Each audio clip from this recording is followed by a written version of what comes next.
大家好啊，我是魏志超。今天要为你深度解读的书叫做《政治正确童话》，这是美国作家詹姆斯·芬加纳在1994年出版的一本小书。他在这本书里把小红帽、灰姑娘、三只小猪、青蛙王子这样一些经典童话，用一种夸张到荒诞的政治正确的语言重新写了一遍。当年这本书直接冲上了《纽约时报》的畅销榜。他在这本书里的那种创作手法呢，叫做归谬法。就是把对手的观点推到极端，让他自爆，就是顺着你自己的意思，把你的观点发挥到极致，最后你自己都会觉得特别荒谬。就比如咱们今天要展开讲的政治正确版的小红帽这一篇，整个故事几乎每一句话都是绝对的政治正确。你读完这个政治正确的版本啊，就会突然发现那个原版的小红帽，这个最经典的童话故事，竟然没有一句话是政治正确的。然后你再转念一想，这不是太荒唐了吗？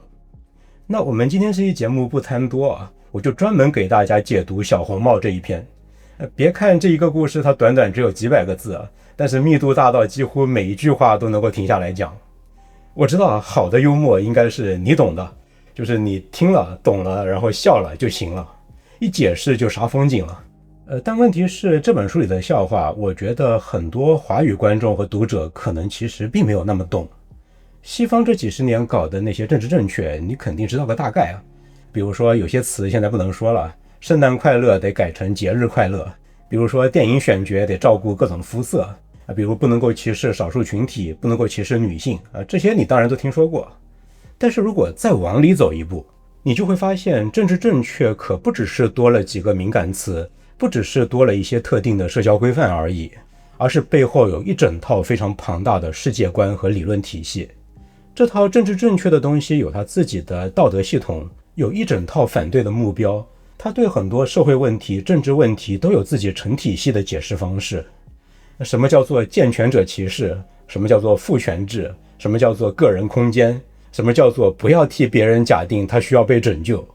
这些东西单拎出来好像都是一个个小概念，但是它们合在一起呢，就变成了一整套世界观。而对于这样一套世界观呢，其实很多人都是一知半解的，包括我自己在内。我为了做今天这期节目也补了不少课。而《政治正确童话》这本书最有意思的地方也就在这里，它不是随随便便拿几个敏感词来开涮，它是把这一整套政治正确的宇宙都给塞进了像小红帽这样最简单、最古老、最家喻户晓的童话里。所以它其实是我们去了解政治正确这个宇宙最有意思的一个入口。那接下来呢，我就带着你一起边读边拆解这个史上最正确的小红帽。我会读一段原文，然后停下来拆一个梗，然后再继续读。我们就来看看，当一个童话故事的每一句话都努力做到绝对的正确，那它最后会正确成一个什么鬼样子。那故事的第一段呢是这么写的：从前有一个年轻人叫小红帽，和母亲住在大森林边上。有一天，母亲让他提着一篮新鲜水果和矿泉水去外婆家。这么做可不是因为这是什么女人该干的活，你可别误会，而是因为这种行为本身慷慨大方，有助于培养共同体意识。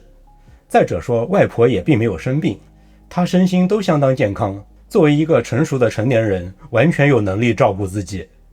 这就是故事的第一段了。你看，小红帽还没有走出家门呢，已经踩了3个政治正确的点。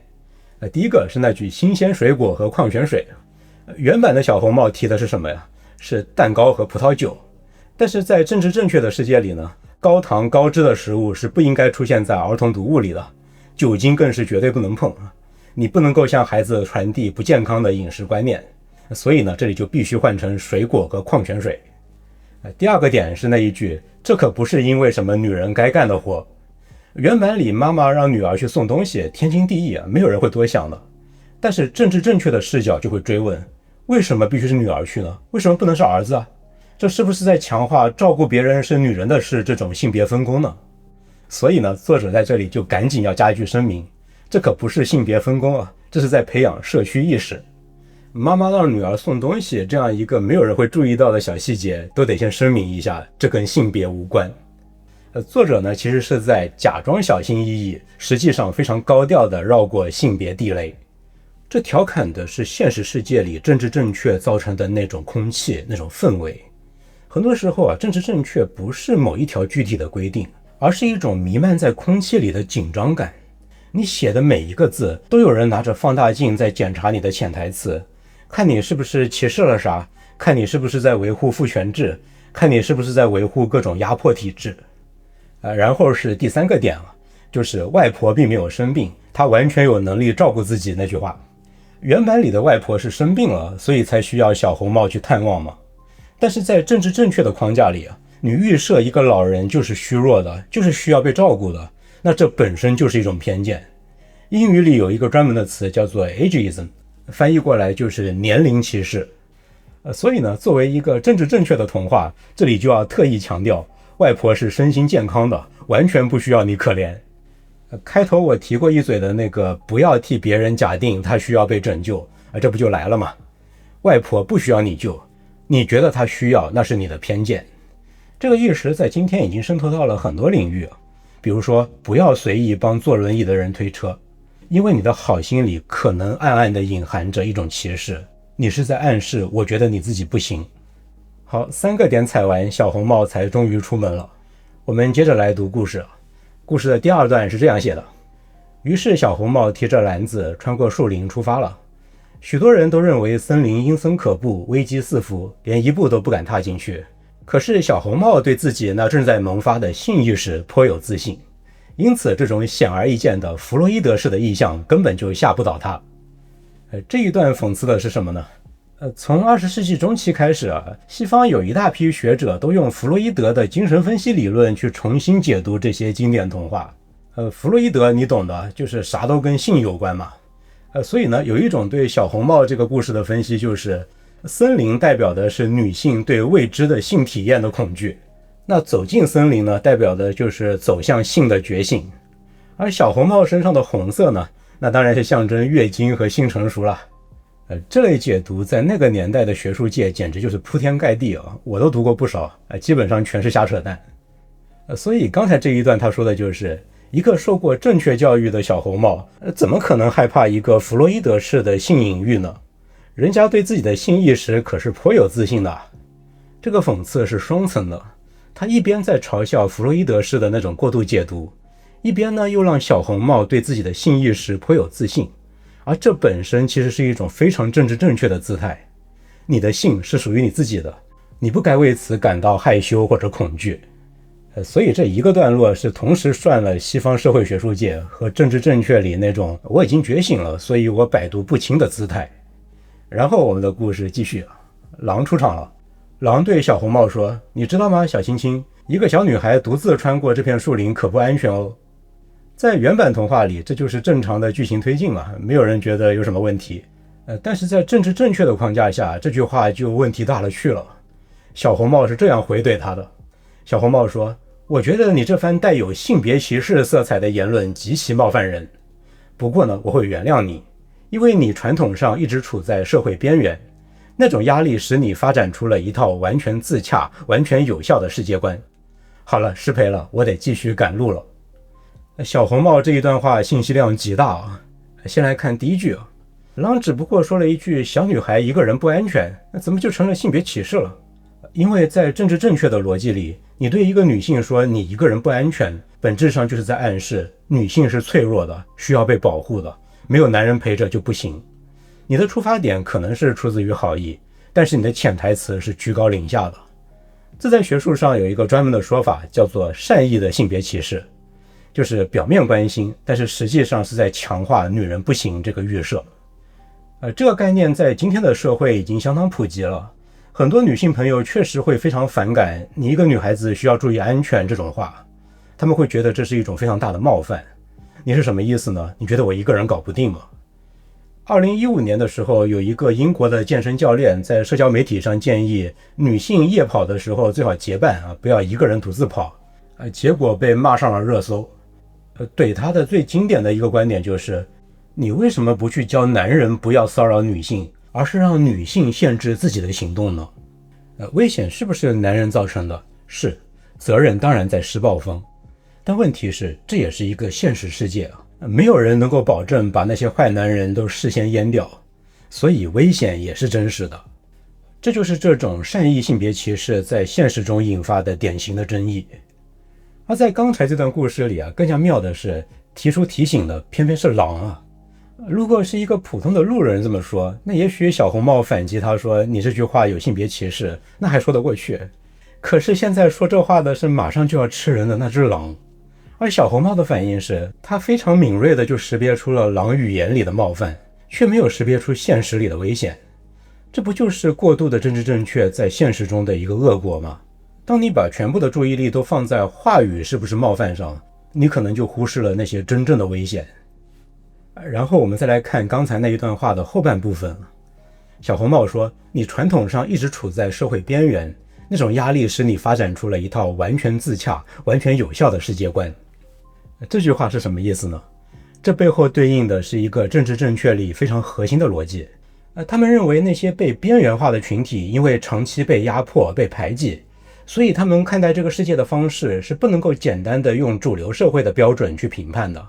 你不能够站在强势群体的位置上轻易说一个弱势群体的文化习惯价值观是错的。这就是大名鼎鼎的文化相对主义，就是每一个群体都有自己特定的文化，而他们是没有高下之分的。这种文化相对主义的观念当然有它的正面意义，它提醒主流社会别太自大，别总以为自己的价值观就是全人类的标准。你觉得别人落后、野蛮、不理性，也许只是因为你从来都没有认真的理解过别人的处境是怎么样的。但问题就是在现实中很多时候这种观念会被推到极端，它会变成只要一个群体被边缘化，那么他的世界观就是天然具有正当性的。你不但不能够批评他，甚至还要先反省自己有没有资格去批评他。所以你看啊，在这个政治正确的小红帽里，狼就不再首先是一个危险的捕食者了，而是一个被社会边缘化的存在。所以呢，小红帽也不是先判断狼会不会伤害自己，而是先判断自己有没有冒犯狼的身份。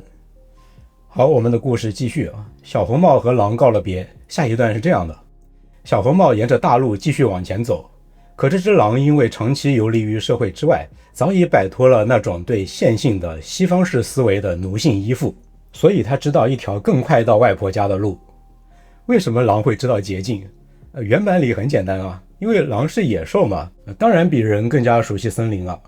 但是政治正确版给了一个让人摸不着头脑的解释，狼摆脱了对线性的西方式思维的奴性依附，这是啥玩意儿？这里讽刺的呀，是所谓的后殖民主义理论的一个核心主张。这个主张认为，西方人推崇的那种线性的、逻辑的、因果式的思维方式，本身并不是什么客观中立的好东西，而是一种文化偏见。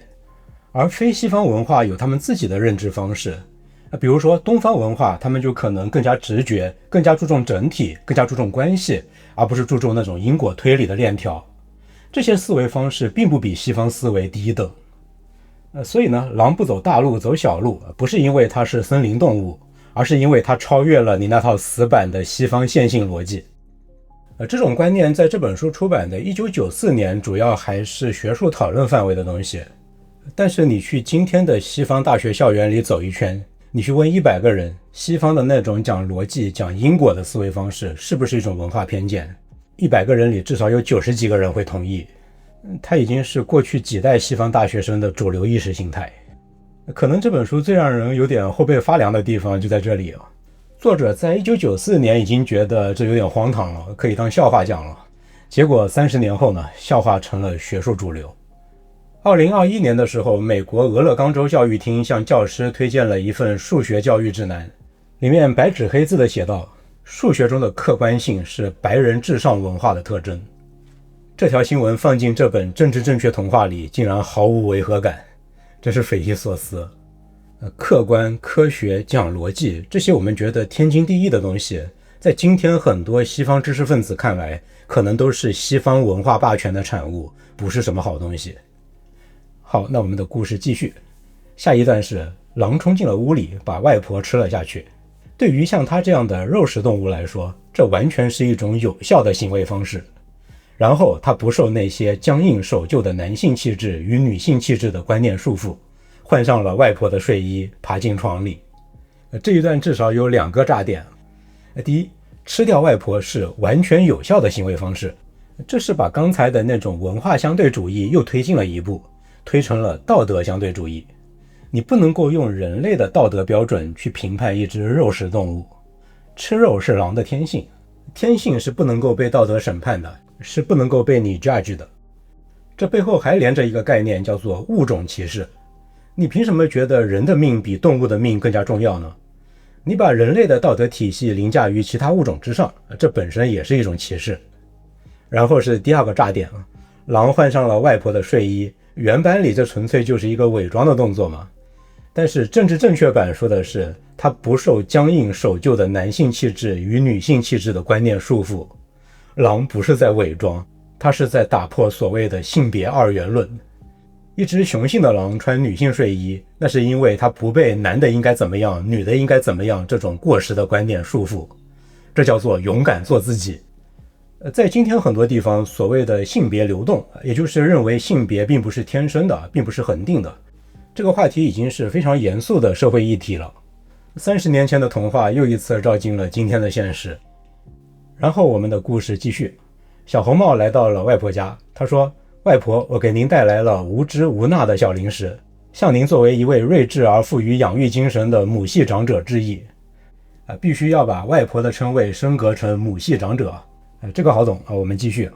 那故事接下来呢，就是对小红帽里那段经典对话的改编了。就是外婆，你的眼睛好大，鼻子好大，牙齿好大。我直接读这个政治正确版。小红帽说，哦，我忘了，您的视力障碍程度跟蝙蝠差不多。外婆，您的眼睛可真大呀。狼说，他们见过许多，也原谅过许多，亲爱的。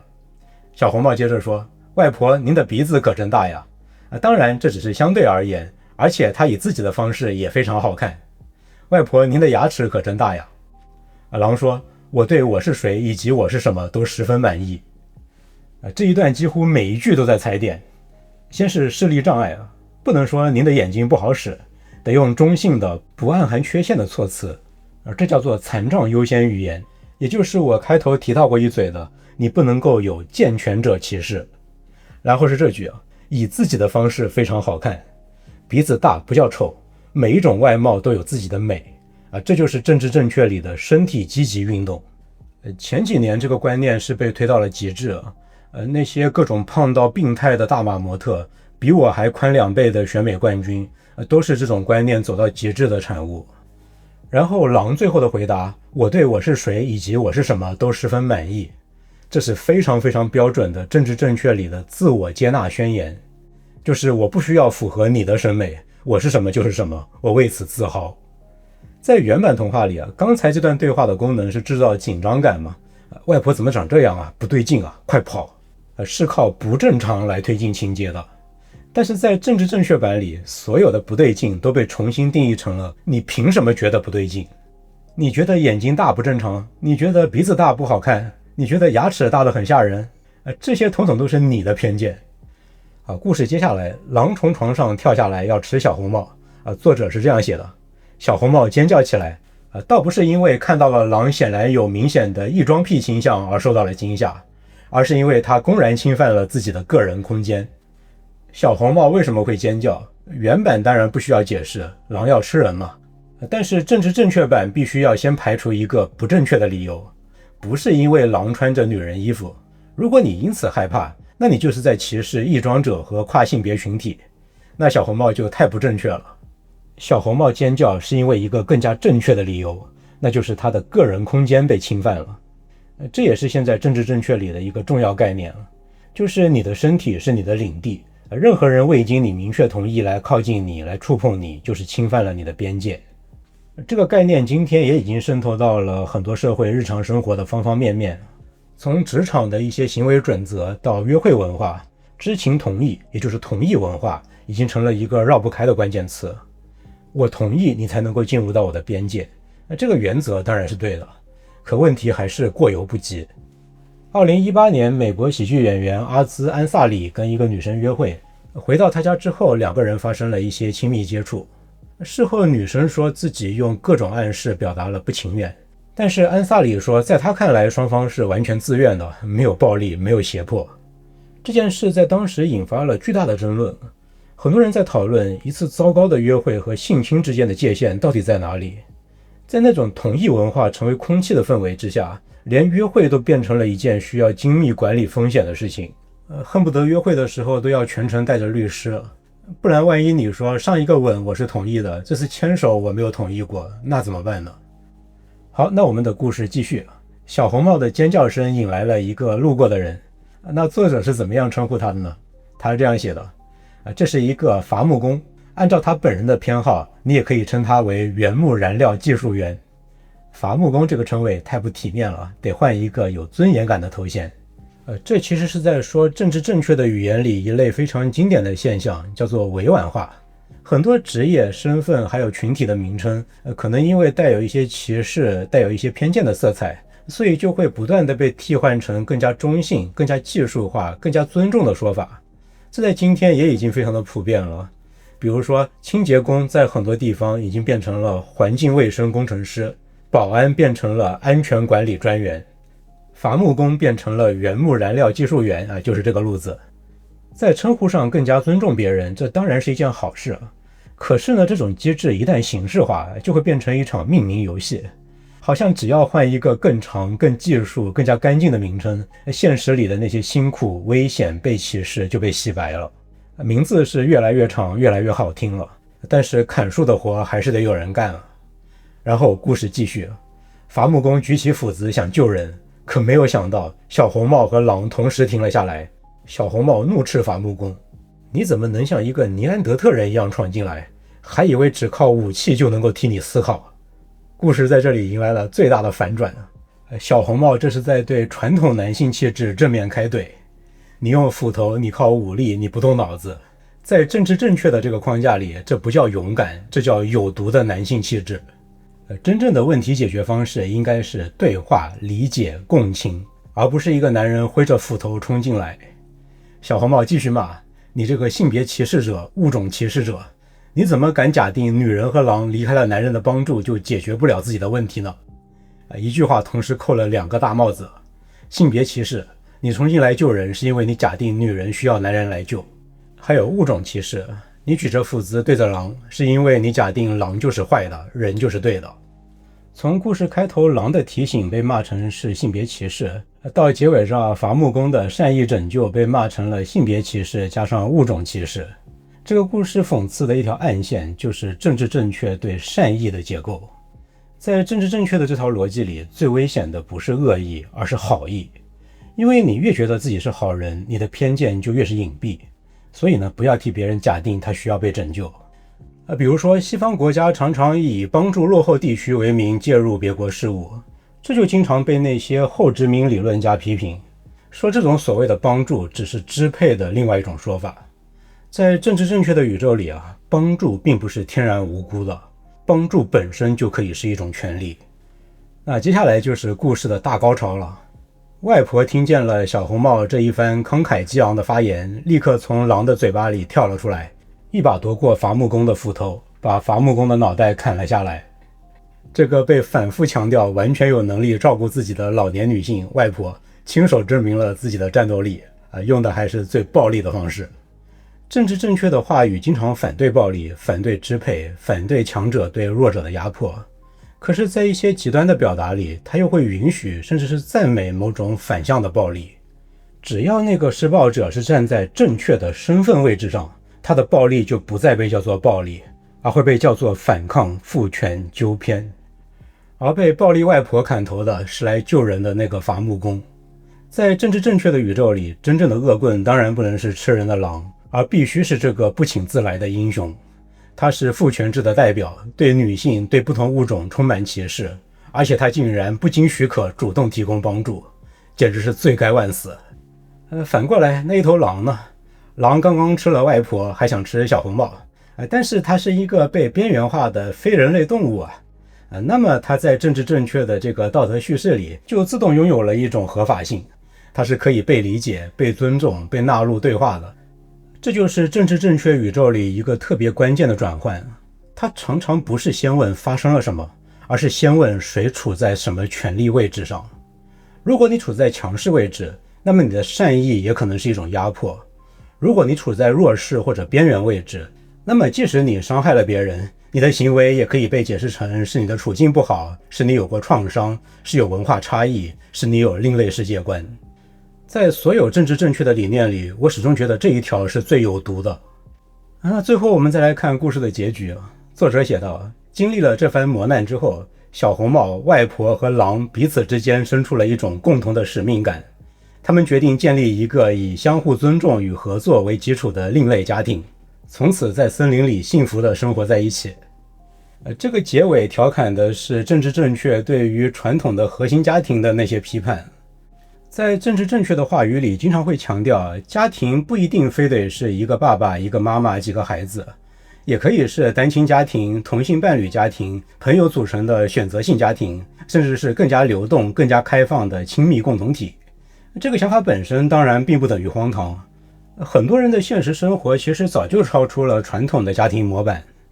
但在这个故事里，荒唐之处在于，它当然是一个相互尊重的共同体，毕竟唯一不尊重这个共同体的人，脑袋已经没了。